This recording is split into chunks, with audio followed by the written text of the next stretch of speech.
All right, what's up, guys? So we're back today. A little, I guess, drama happened, but I think it's important. It's worth talking about, and it has to do with this man right here.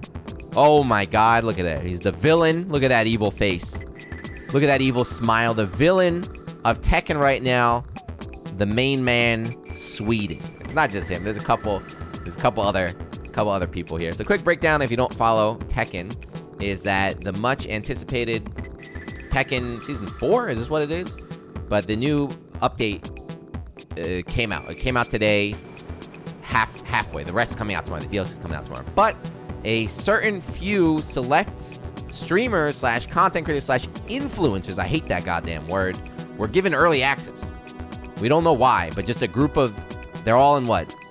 Somewhere in Europe, Northern Europe, somewhere, but just, it was a handful of people just straight up just giving the game early and said, go ahead, you stream it, you do whatever you want with it.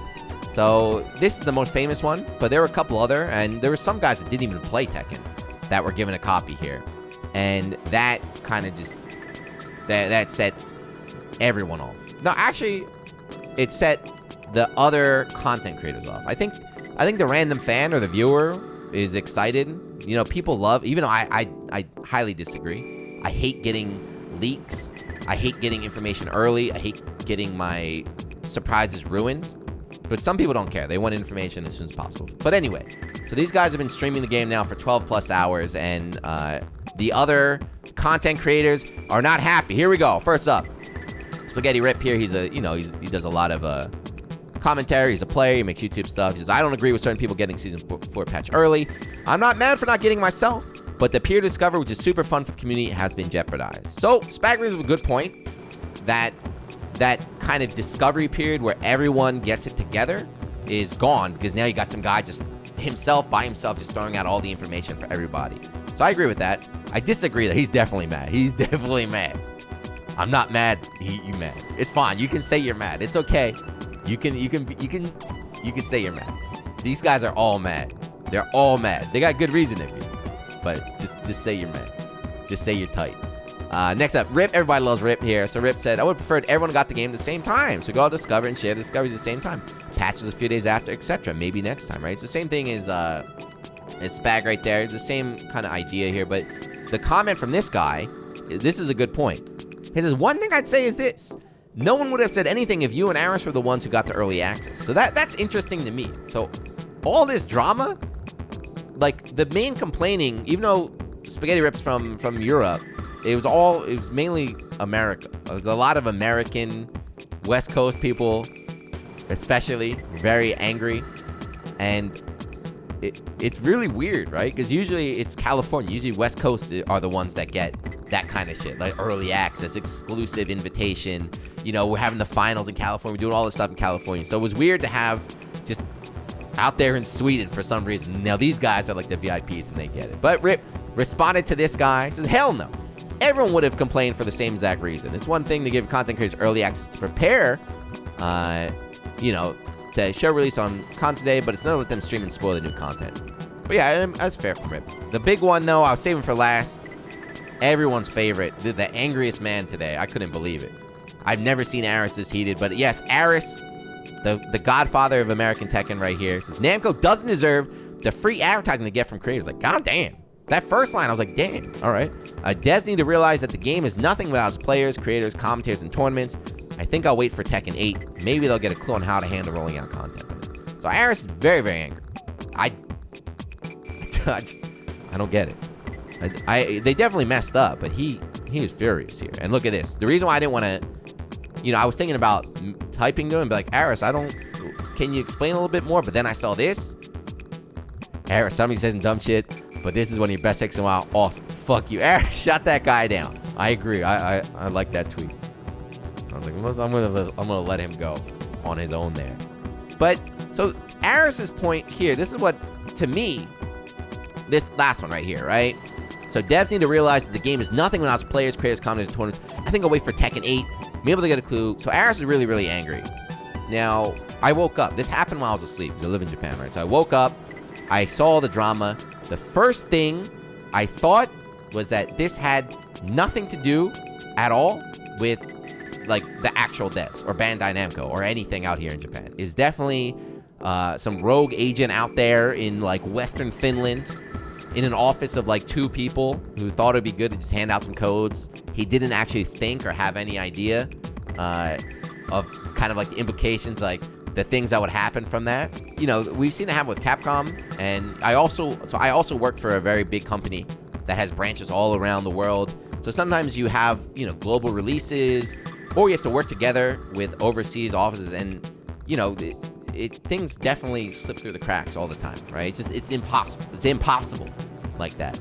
So watching Harada get like attacked and like Michael Murray, I can't believe Michael Murray DM'd the main man and gave him the code, or I can't believe Harada flew to Sweden and gave him the beta test right there. I was like, there's definitely nothing to do with those guys. It was definitely someone out there. The other thing too is, what is it? Bandai Namco Nordic? Is that what the thing is? I don't know, so I can't speak, but I will just say that a lot of these game companies, especially fighting game companies, the overseas branches, even though they use the name, they're actually just advertising agencies. Now, I don't know if the Bandai Namco Nordic is like that.